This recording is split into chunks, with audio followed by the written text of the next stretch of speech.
السلام عليكم ورحمة الله وبركاته. الحمد لله رب العالمين والصلاة والسلام على رسوله الأمين وعلى آله وأصحابه أجمعين.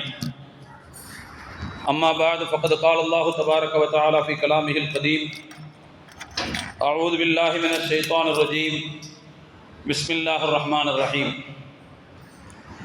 ومن أحسن دينا ممن أسلم وجهه لله وهو محسن واتبع ملة إبراهيم حنيفا واتخذ الله إبراهيم خليلا.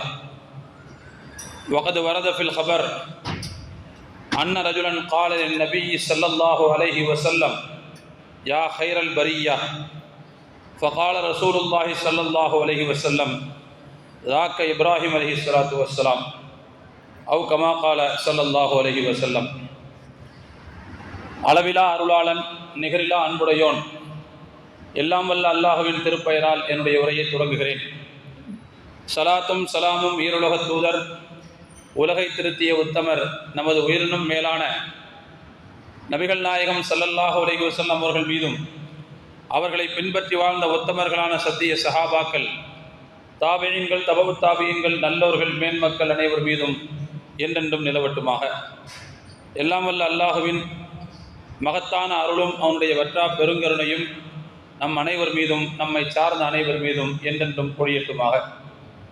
கணியத்திற்குரிய அல்லாஹுவின் நல்லடியார்களே,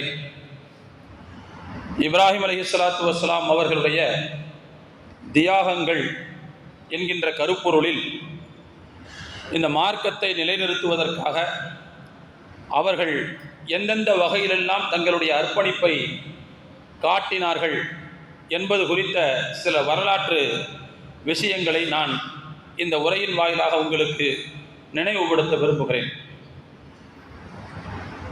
ஓரிரை கொள்கை என்பது மிகவும் பலவீனமாக இருந்த ஒரு சூழ்நிலையில் அந்த கொள்கையை, அந்த சித்தாந்தத்தை, அந்த மார்க்கத்தை ஓங்கி ஒலிக்கச் செய்வதற்காக, உரத்து முழங்குவதற்காக, அதை சிகரத்தில் ஏற்றி வைப்பதற்காக அவர்கள் எண்ணற்ற தியாகங்களை மேற்கொண்டார்கள் என்று வரலாறு சொல்கிறது. தங்களுடைய உடல், பொருள், ஆவி அனைத்தையும் அர்ப்பணித்து இந்த மார்க்கத்தை நிலைநிறுத்துவதற்காக அவர்கள் கடும் போராட்டம் மேற்கொண்டார்கள் என்று அவருடைய வரலாறு நமக்கு சொல்கிறது.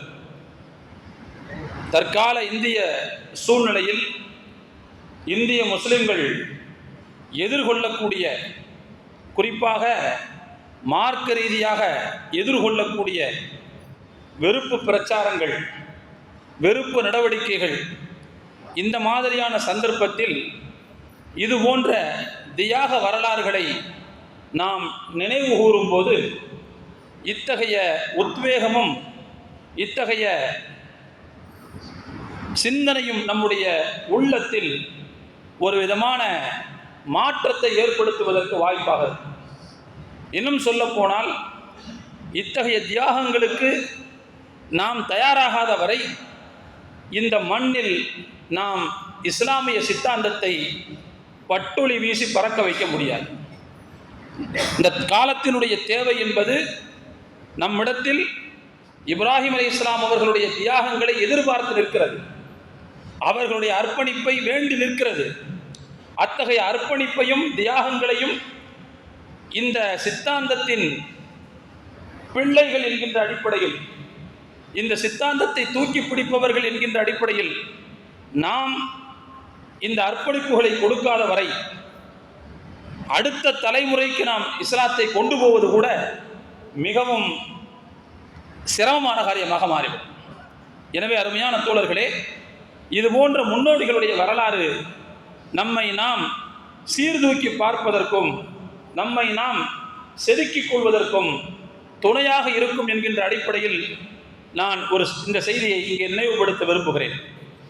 நான் ஆரம்பத்திலே வாசித்து காட்டிய திருவசனம் இப்படி சொல்கிறது: தம்முடைய முகத்தை அல்லாஹ்வுக்காக யார் அடிபணிய வைத்தாரோ, அவர் நற்செயல் புரியக்கூடிய நிலையில் யார் தம்முடைய முகத்தை அல்லாஹ்வுக்கு அடிபணிய செய்தாரோ, சத்தியத்தின் வழி நின்ற இப்ராஹிம் அலைஹிஸ்ஸலாம் அவர்களுடைய மார்க்கத்தை யார் பின்பற்றினாரோ அவரை விட சிறந்த மார்க்க பற்றாளர் வேறு யார் இருக்க முடியும் என்று அல்லாஹ் கேட்கிறார்.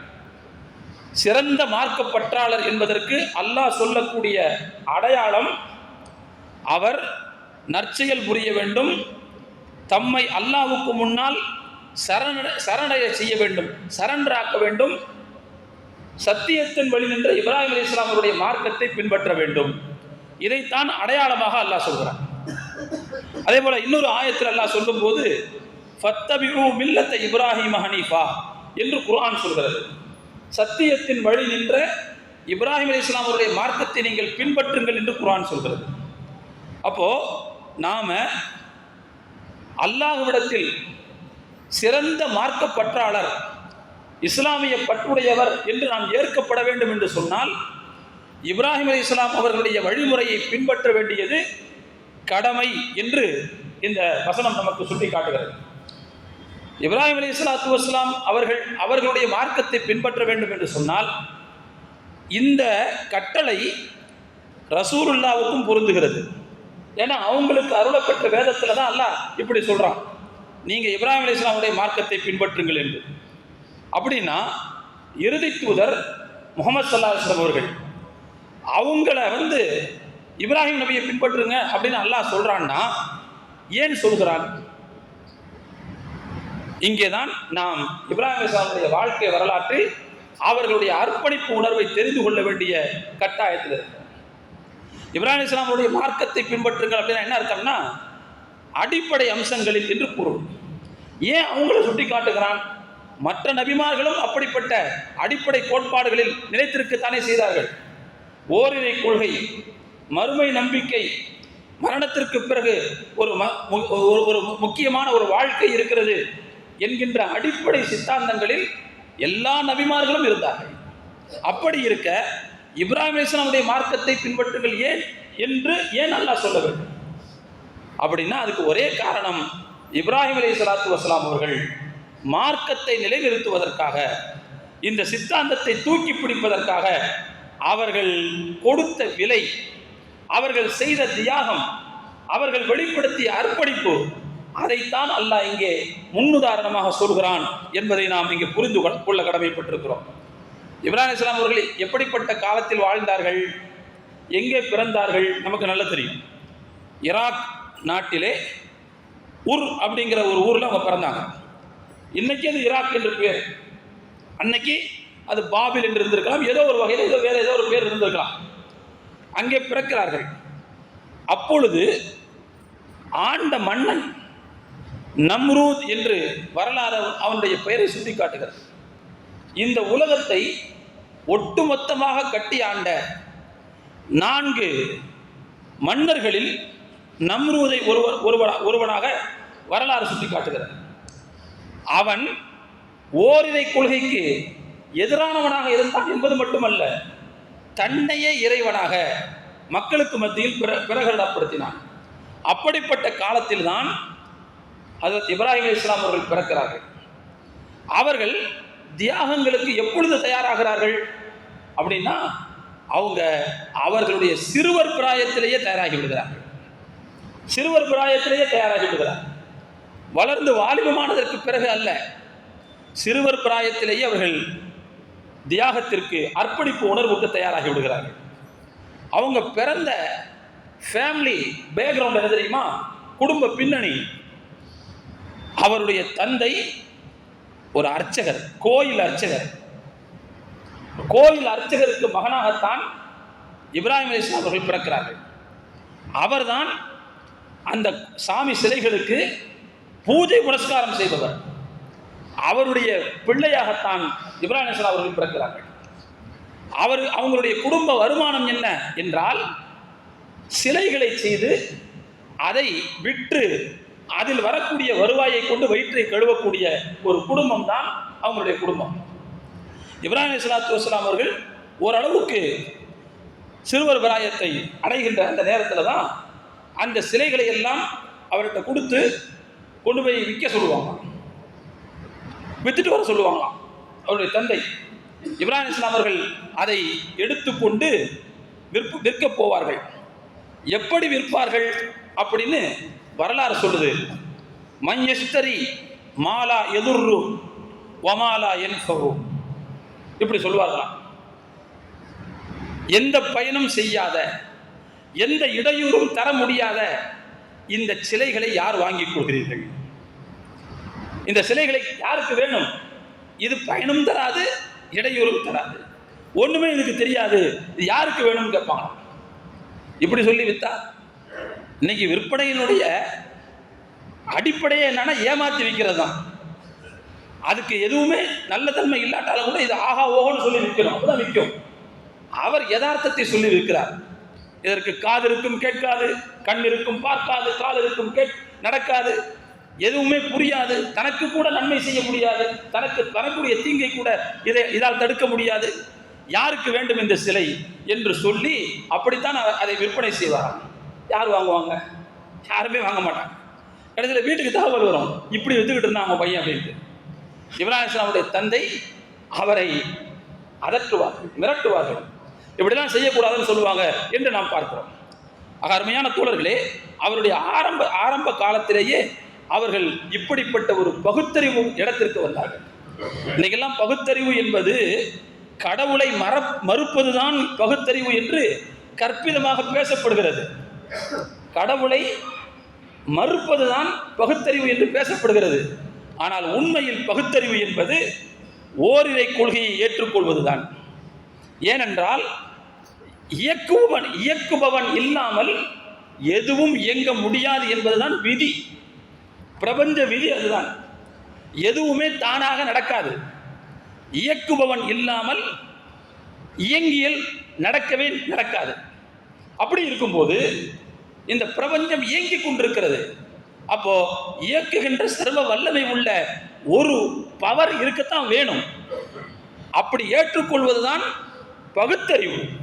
ஆனால் அதை மறுப்பது என்பது அது பகுத்தறிவு அல்ல, மாறாக அது அறிவு சூனியம். அது அறிவு சூனியம். அது இப்ராஹிம் அலைஹிஸ்ஸலாம் அவர்கள் அந்த சிறு பிராயத்திலேயே ஓரிரை கொள்கை என்கின்ற நம்பிக்கைக்கு, அந்த பகுத்தறிவுக்கு வந்து விடுகிறார்கள். அதனால தான் அவங்கள்ட்ட இப்படிப்பட்ட நடைமுறை வந்தது என்று நாம் பார்க்கிறோம்.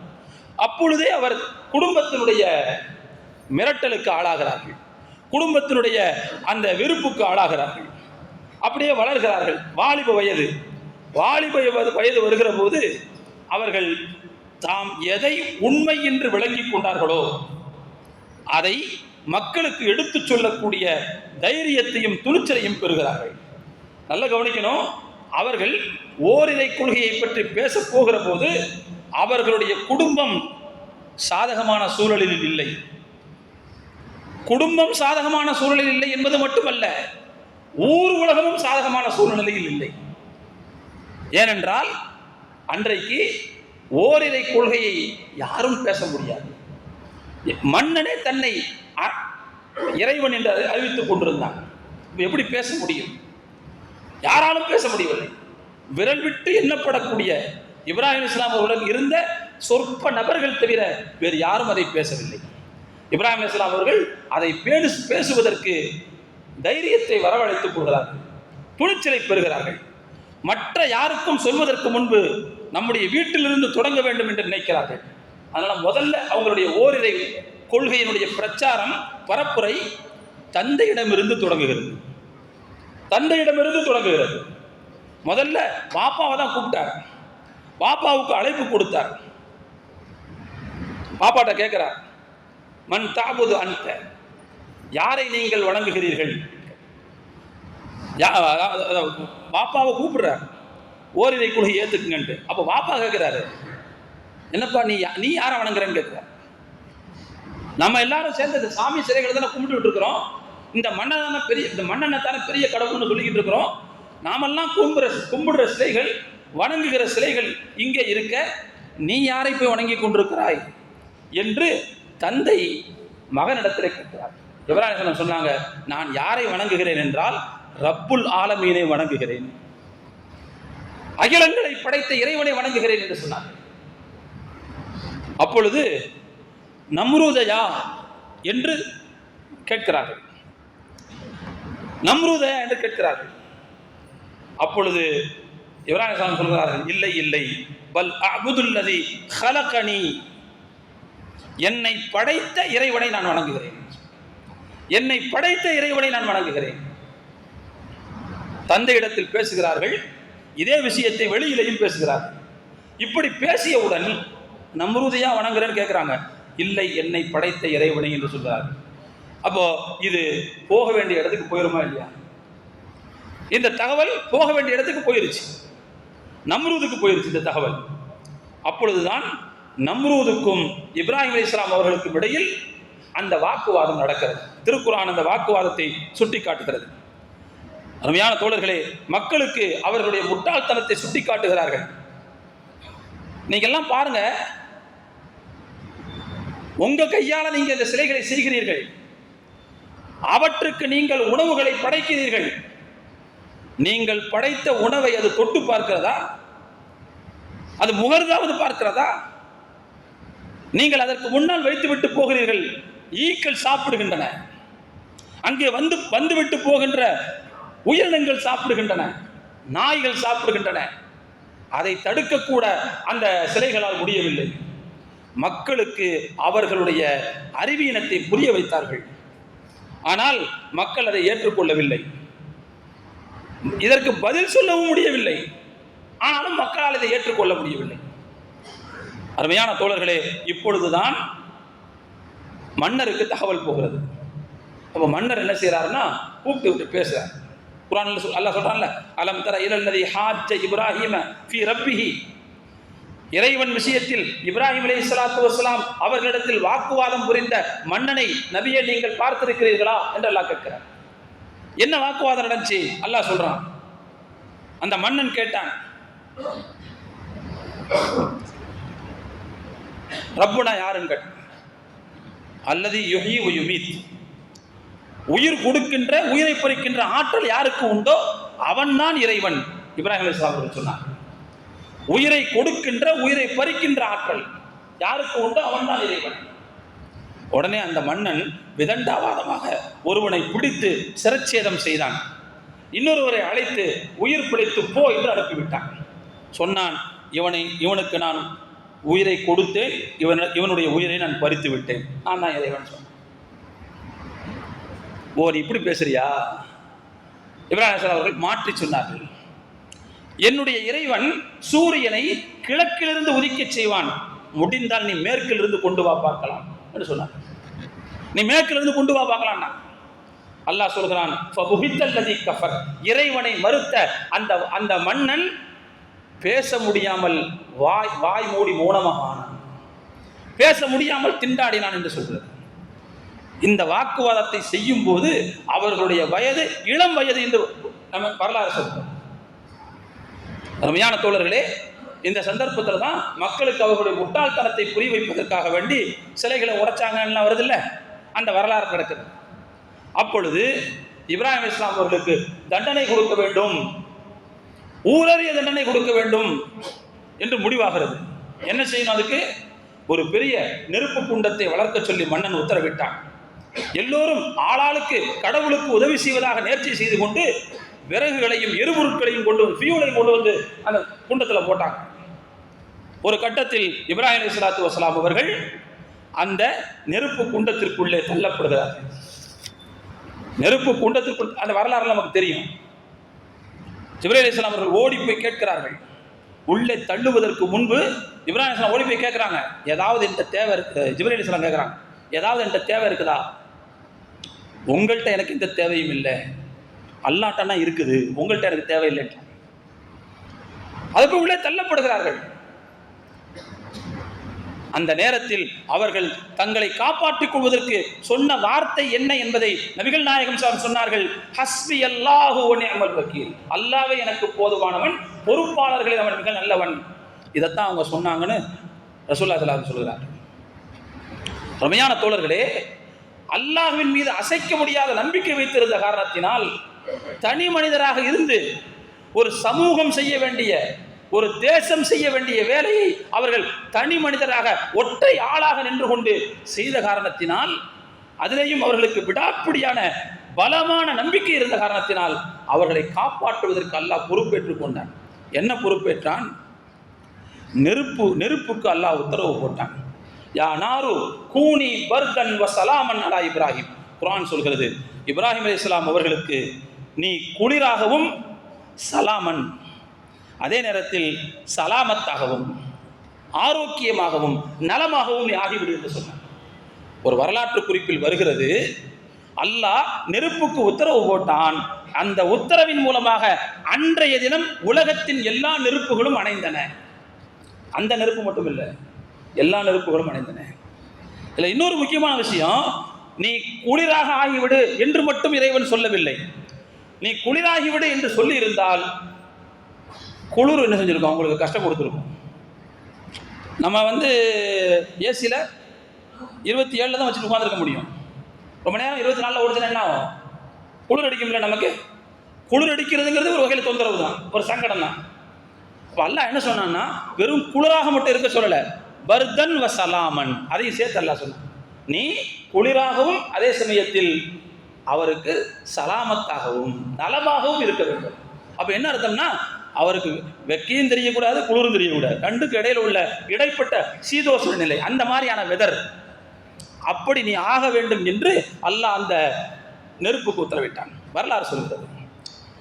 அருமையான தோழர்களே, அல்லாஹ்வுக்காக வேண்டி ஓரிரை கொள்கையை உரத்து முழங்கிய ஒரே காரணத்தினால் அவர்கள் தங்களுடைய உயிரை கூட அர்ப்பணம் செய்வதற்கு முன்வந்தார்கள் என்று இந்த வரலாறு நமக்கு சொல்கிறது. அது மட்டுமல்ல, அவர்கள் சொந்த ஊரை தியாகம் செய்ய வேண்டிய சூழ்நிலை வந்தது. பேசி பேசி பார்த்தாங்க, அந்த மக்கள் திருந்துற மாதிரி தெரியல. ஒரு கட்டம் வந்தது, இந்த மக்களோடு வாழ முடியாது என்று சொல்லி தன்னுடைய குடும்பத்தாரோடு தனக்கு நெருக்கமாக இருந்த சில கொள்கையாளர்களோடு ஊரை விட்டு கிளம்பி விட்டார்கள்.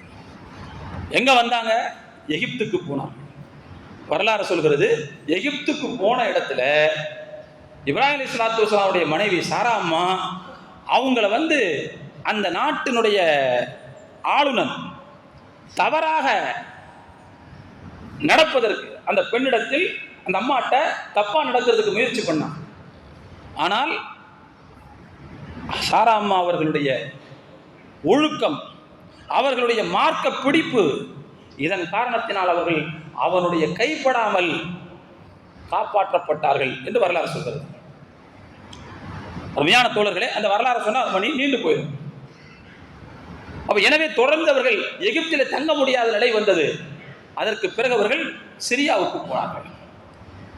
சிரியா என்பது அன்றைக்கு அகண்ட சிரியான்னு வச்சிருந்தாங்க.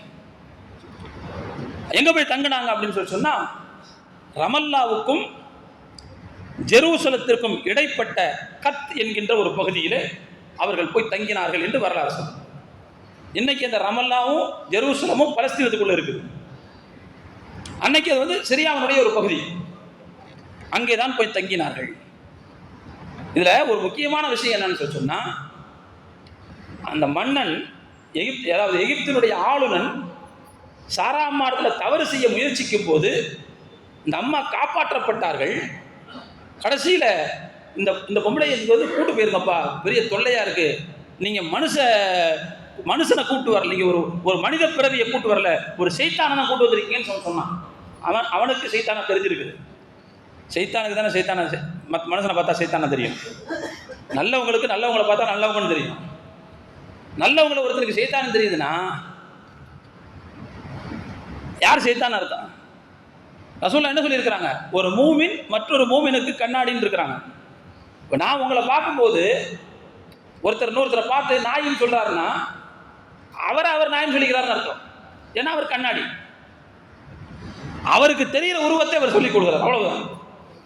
அப்போ சைத்தான் என்று கடைசியில் இந்த பொம்பளை எப்படியாவது கூட்டு போயிருங்க அப்படின்னு சொல்லி போகும்போது அவங்களுக்கு ஒரு அடிமை பெண்ணை அன்பளிப்பாக கொடுத்து அனுப்பினார்.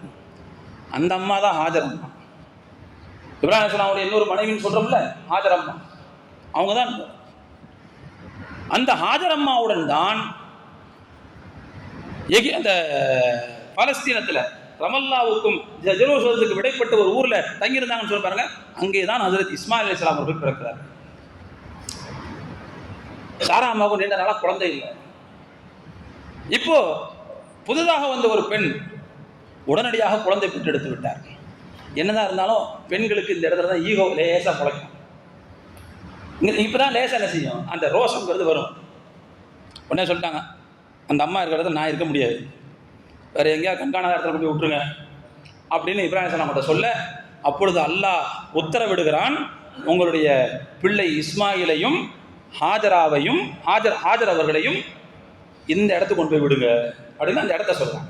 பிவாதின் கைரிதி ஜர்இன், எந்த விவசாயமும் இல்லாத அந்த மலைப்பாங்கான பள்ளத்தாக்கில் கொண்டு போய் விடுங்க அப்படின்னு அல்லாஹ் விட்டு உத்தரவு வருது. அதுக்கு பிறகு அங்கே கொண்டு வந்து விட்டாங்கன்னு வருது.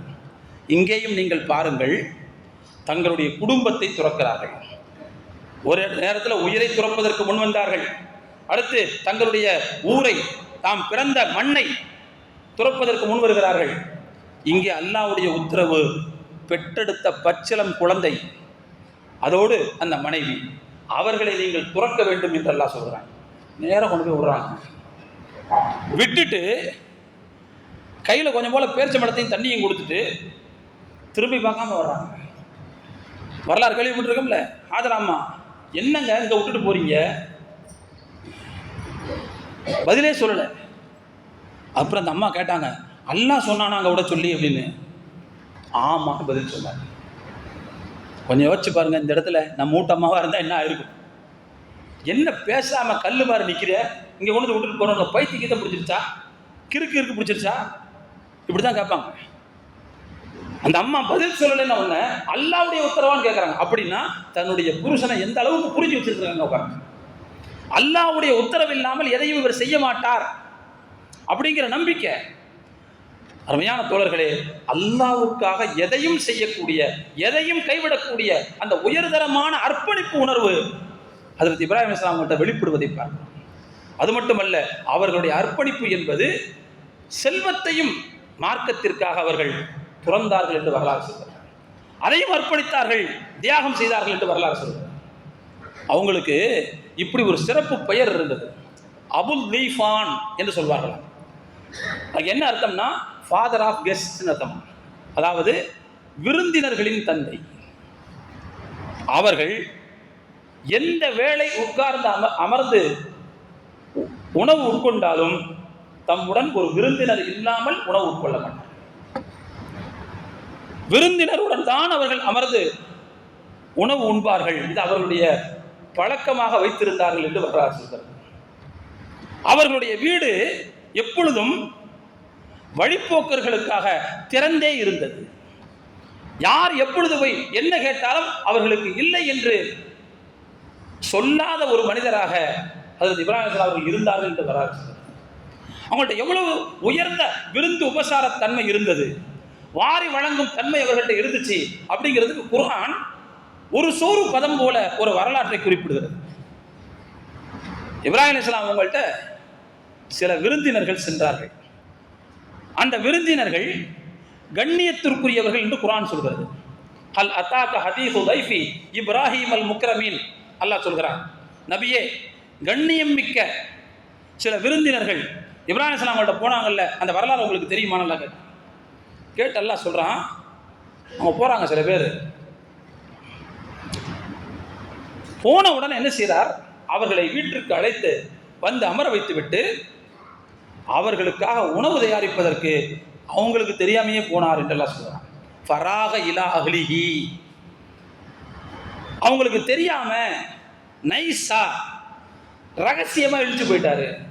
போய் என்ன செஞ்சார் அப்படின்னா, அவர்கள் உணவு உண்பதற்காக உயர்தரமான உணவை தயார் செய்து கொண்டு வந்து கொடுத்தார். என்ன கொண்டு வந்து கொடுத்தார்? ஃபஜா பிஹிஜ்ரின் சமீன், கொழுத்த ஒரு காளை கன்றை பொரித்து கொண்டு வந்து உணவு வச்சார். அல்லாஹ் இன்னொருத்தர் சொல்றான், பிஹிஜ்ரின் ஹனீது என்று சொல்றான், பொரிச்ச அப்படின்னு சொல்றான். அப்போ பொரித்த காளை கன்று உணவு வைக்கலாம். கொஞ்சம் யோசிச்சு பாருங்க, வர்றவங்க யாருன்னு தெரியல, முன்பின் தெரியாதவர்கள்.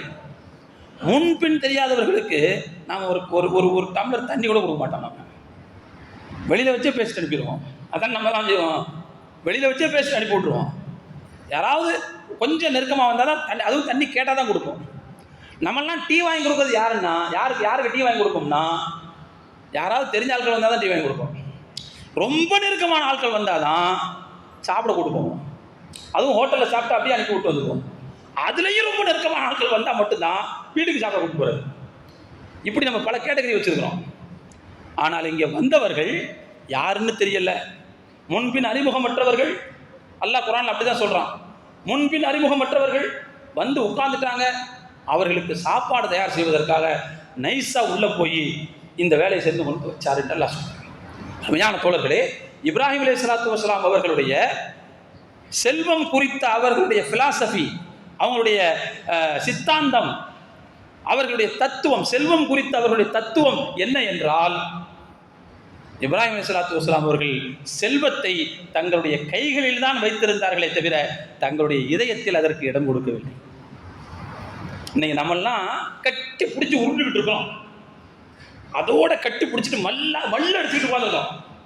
அதனால தான் காசை பேக்க முடியல. ஒவ்வொரு விஷயத்துக்கும் சொல்லி சொல்லி பறிக்க வேண்டியிருக்குது, பிடிக்க வேண்டியது இருக்குது. ஏன்னா நாம் அதோட சேர்த்து கட்டி புரண்டுகிட்டு இருக்கிறோம். செல்வத்தை பொறுத்தவரை இப்ராஹிம் அலைஹிஸ்ஸலாம் அவருடைய சித்தாந்தம் என்னன்னு சொன்னா, அவங்களுடைய பிலாசபி என்னன்னு சொன்னா, செல்வத்தை கையில் தான் வைத்திருக்க வேண்டும் தவிர இதயத்தில் அதற்கு இடம் கொடுக்கக்கூடாது. இதயத்தில் அல்லாஹ்வுக்கு மட்டும் தான் இடம். அதனால தான் கையில் இருக்கிற காசை மார்க்கத்தின் உயர்வுக்காக அவர்கள் வாரி வாரி வழங்கினார்கள் என்று வாரி வாரி வழங்கினார்கள். செல்வத்தை பொறுத்தவரை மனிதன் ஒரு தற்காலிக பிரதிநிதி தான். உண்மையான செல்வம் என்பது அல்லாஹ்வுக்கு தான் சொந்தம். செல்வத்திற்கான அசல் ஓனர் யாரு? அல்லாஹ். நம்மள்கிட்ட கொஞ்ச காலம் தந்து வச்சிருக்கான், அவ்வளவுதான். நம்மள்கிட்ட கொஞ்சம் காலம் தந்து வச்சிருக்கான். மூச்சு நின்று போச்சுன்னா அடுத்து அந்த பணத்தை, அந்த செல்வத்தை எப்படி பங்கு பிரிச்சுக்கிறதுன்னு பிறந்த பிள்ளைங்க செஞ்சுக்கிடுவாங்க, சண்டை பிடிச்சிக்கிடுவாங்க. சில பேர் பாப்பா அம்மா இருக்கும்போதே சண்டை பிடிக்க ஆரம்பிச்சிடுவாங்க. அப்போவே தெரியல நமக்கு செல்வம் நமக்கு உள்ளது இல்லை அப்படின்னு. அப்படி தானே அர்த்தம். நம்ம ஹயாத்தில் இருக்கும்போதே பிள்ளைங்க சண்டை பிடிக்கிறாங்களா, எனக்கு வேணும் எனக்கு வேணும்னு. எனக்கு வேணும்னு எப்போ சொந்தம் கொண்டாடுவான் அவன்? அவனுக்கு அது உரிமைன்னு சொன்னதுனால கொண்டாடுவான். அப்போ அவனுக்கு உரிமைன்னா பாப்பாவுக்கு உரிமை இல்லைன்னு அர்த்தம். இதே மாதிரி நாளைக்கு அவன் பிள்ளை என்ன செய்யும்? அவன் ஒரு 50 வயசு இருக்கும்போது எனக்கு தான் பிடுங்கும், அது வேற விஷயம். அப்போ செல்வத்தினுடைய உண்மையான அதிபதி, உண்மையான ஓனர் அல்லாஹ் தான். இறைவன் நம் கையில் தற்காலிகமாக கொடுத்து வைத்திருக்கிறான், அவ்வளவுதான். ஹஜ்ரத் இப்ராஹிம் அலைஹிஸ்ஸலாம் அவருடைய தத்துவம் செல்வம் குறித்து இதுவாகத்தான் இருந்தது. அதனால தான் அதை அவர்கள் மார்க்கத்தின் உயர்வுக்காக வாரி வாரி வழங்கினார்கள். அதே போல படைத்தவனின் படைப்பினங்களுக்கு அவர்களை உபசரிப்பதற்காக வேண்டி வாரி வாரி வழங்கினார்கள் என்று மார்க்கம் சொல்கிறது. எல்லாம் விட தாம் பெத்த பிள்ளைய கூட ஹஜ்ரத் இப்ராஹிம் அலைஹிஸ்ஸலாம் அவர்கள் தியாகம் செய்ய முன் வந்தார்கள் என்கிற வரலாறு நமக்கு தெரியாத விஷயம் அல்ல. அருமையான தோழர்களே, இங்கே நான் உங்களுக்கு எதை முன்னிறுத்த விரும்புகிறேன் என்று சொன்னால், அவர்கள் அன்றைக்கு ஓரிரை கொள்கையை எடுத்து பேசும்போது தன்னந்தனியாகத்தான் என்று பேசினார்கள். எதிர்ப்பு வரும் என்று அவர்கள் யோசிக்கவில்லை. எதிர்ப்பு வந்தால் எப்படி சமாளிப்பது என்பதை அவர்கள் தங்களுக்குள் உறுதியாக வைத்திருந்தார்கள். அதில் மலை போல் அவர்கள் நின்றிருந்தார்கள். அதில் எந்த விதமான சந்தேகம் இல்லை. ஆனால் அதே நேரத்தில் அந்த பிரச்சனை வந்துருமோ, இந்த பிரச்சனை வந்துருமோ என்றெல்லாம் அவர்கள் பயந்து கொண்டிருக்கவில்லை. அன்றைய சூழலில் ஏகத்துவத்தை, ஓரிரை கொள்கையை நிலைநிறுத்துகின்ற பொறுப்பை அல்லாஹ் நமக்குத்தான் கொடுத்தான். அதில் நம்ம குறையில்லாமல் செயல்படணும் அப்படிங்கிறத ரொம்ப உறுதியாக நின்னாங்க. அதனால் அல்லாஹ்வுடைய பாதுகாப்பும் அவர்களுக்கு கிடைத்தது. அது மட்டுமல்ல, இன்றைக்கு உலகமே இப்ராஹிம் அலைஹிஸ்ஸலாம் அவர்களை கொண்டாடுகிறது. நபி ஸல்லல்லாஹு அலைஹி வஸல்லம் அவர்களை கூட தூற்றுபவர்கள் இந்த உலகத்தில் நிறைய பேர் இருக்கிறார்கள். ரசூலுல்லாஹ் தப்பு தப்பாக பேசுகிறவங்க நிறைய பேர் இருக்கிறாங்க. ஆனால் இப்ராஹிம் அலைஹிஸ்ஸலாம் அவர்களை யாரும் தவறாக பேச மாட்டார்கள். இப்ராஹிம் அலைஹிஸ்ஸலாத்து வஸ்ஸலாம் அவர்களை எல்லா சமயத்தினரும் தங்களுடைய தந்தை என்று போற்றுவார்கள். பைபிள் அதை தான் சொல்லுது. பைபிளுடைய புதிய ஏற்பாடு அப்படித்தான் சொல்லுது. பழைய ஏற்பாடு அதுவும் அப்படித்தான் சொல்லுது. இஸ்லாமிய சமூகத்தில் ஹஜ்ரத் இப்ராஹிம் அலைஹிஸ்ஸலாத்து வஸ்ஸலாம் அவர்களுடைய மரியாதை என்ன அப்படின்னு சொன்னால், நபிமார்களின் தந்தை என்று போற்றப்படுகிறது. நபிமார்களின் தந்தை. புதிய ஏற்பாட்டில் விசுவாசிகளின் தந்தை என்று அவர்கள் போற்றப்படுகிறார்கள். அதே போல யூதர்களுடைய வேதத்தில் பழைய ஏற்பாடு வச்சுக்கோங்க, அதுல ஆபிரகாம் அப்படிங்கிறது என்ன அர்த்தம்னா தந்தைகளுக்கெல்லாம் தந்தைன்னு அர்த்தம். இப்படி எல்லா மதத்தாரர்களாலும் அவர்கள் சிறந்தவர்கள் என்று போற்றப்படுகிறார்கள். இன்னொரு கருத்தின்படி இந்து மதத்தில் கூட பிரம்மா என்பது இப்ராஹிம் அலைஹிஸ்ஸலாம் அவர்களை குறிப்பதாகத்தான் இருக்கிறது என்று சில அறிஞர்களுடைய கருத்து. அப்படி பார்த்தோம்னா உலகத்தில் இப்ராஹிம் அலைஹிஸ்ஸலாம் அவர்களை ஏற்றுக்கொண்டவர்கள் நிறைய பேர் இருக்கிறார்கள் என்று நம்மால் புரிந்து கொள்ள முடிகிறது. இத்தகைய ஏற்புத்தன்மையை, அக்செப்டன்ஸை அல்லாஹ் அவங்களுக்கு ஏன் கொடுத்தான் அப்படின்னா, தன்னந்தனியாக நின்று அவர்கள் ஓரிரை கொள்கையை இந்த உலகத்திலே நிறுவுவதற்கு முயற்சி செய்தார்கள். அதற்காக எதை இழப்பதையும் அவர்கள் சாதாரணமாக நினைத்தார்கள். அதனால் அல்லாஹ் அவர்களுடைய பெயருக்கு இந்த உலகத்தில் ஒரு நிரந்தர தன்மையை கொடுத்து விட்டார். அவருடைய புகழுக்கு அல்லாஹ் இந்த உலகத்தில் ஒரு நிரந்தர தன்மையை கொடுத்து விட்டார். உலகம் உள்ளளவு கடைசி மனிதர் இருக்கின்ற வரை அவர்கள் சிறந்தவர்களாகவே போற்றப்படுவார்கள். அருமையான தோழர்களே, இதெல்லாம் நமக்கு முன்மாதிரி. நம்முடைய காலத்தில் ஓரிரை கொள்கைக்கு மிகப்பெரிய பிரச்சனை நாம் வசிக்கின்ற பகுதியிலேயே இருக்கிறது. பள்ளிவாசலை இடிக்கிறார்கள், பள்ளிவாசல் எங்களுக்கு சொந்தம் என்று கொண்டாடுகிறார்கள். பல பள்ளிவாசல்களை நீதிமன்றத்தில் பிரச்சனைக்குரியதாக ஆக்குகிறார்கள். நம்ம தமிழகம் வரைக்கும் வந்துருச்சு. இது அல்லாமல் எத்தனையோ விதமான நெருக்கடிகளை முஸ்லிம்களுடைய தலைகளில் சுமத்தி கொண்டிருக்கிறார்கள். இப்பதான் இப்ராஹிம் அலைஹிஸ்ஸலாத்து வஸலாம் அவர்களுடைய அந்த மலை போன்ற கொள்கை உறுதி நமக்கு தேவைப்படுகிறது. அவர்களுடைய மனம் எப்படி அல்லாஹ்வின் மீது நிலை பெற்றிருந்ததோ அப்படிப்பட்ட அழுத்தமான மனம் நமக்கு தேவைப்படுகிறது. மற்ற அனைத்தையும் அல்லாஹ்வுக்காகவும் மார்க்கத்திற்காகவும் துச்சமாக நினைக்கக்கூடிய அப்படிப்பட்ட மனோபாவம் நமக்கு இன்றைக்கு அதிகமாக தேவைப்படுகிறது. ஒன்றை இழந்துத்தான் மற்றொன்றை பெற முடியும். எதையும் இழக்காமல் ஒன்றை பெற முடியாது. எனவே அருமையான தோழர்களே, குறைந்தபட்சம் நம்முடைய செல்வத்தையாவது நம்முடைய பொருளாதாரத்தையாவது நாம் மார்க்கத்திற்காக இழப்பதை அதை சாதாரணமாக கருதக்கூடிய ஒரு சூழ்நிலையில் நாம் இருக்கிறோம் என்பதை தயவு செய்து நாம் ஏற்றுக்கொள்ள வேண்டும். உடல் பொருள் ஆவியால் மார்க்கத்திற்கு உதவி செய்ய வேண்டிய, கட்டாயமாக அர்ப்பணிக்க வேண்டிய ஒரு காலகட்டத்தில் நாம் இருக்கிறோம் என்பதை நாம் புரிந்து கொண்டால் ஹஜ்ரத் இப்ராஹிம் அலைஹிஸ்ஸலாத்து வஸலாம் அவர்களுடைய வாழ்க்கை நமக்கு மிகப்பெரிய உணர்வூட்டக்கூடியதாக நிச்சயமாக இருக்கும் என்பதிலே எந்த விதமான சந்தேகமும் இல்லை. எல்லாம் வல்ல இறைவன் அப்படிப்பட்ட மனோதைரியத்தை ஒவ்வொரு முஸ்லிமுக்கும் அல்லாஹ் தந்தருள் புரிவானாக. அல்லாஹ்வுக்காக அர்ப்பணிக்கக்கூடிய, தியாகம் செய்யக்கூடிய வளமான உணர்வை அல்லாஹு தஆலா ஒவ்வொரு முஸ்லிம் மக்களுக்கும் அல்லாஹ் தந்தருள் புரிவானாக என்று துஆ செய்து என்னுடைய உரையை நிறைவு செய்து கொள்கிறேன். வாஹிரு தஅவானா அனில் ஹம்துலில்லாஹி ரப்பில் ஆலமீன். அஸ்ஸலாமு அலைக்கும் வரஹ்மத்துல்லாஹி வபரகாத்துஹு.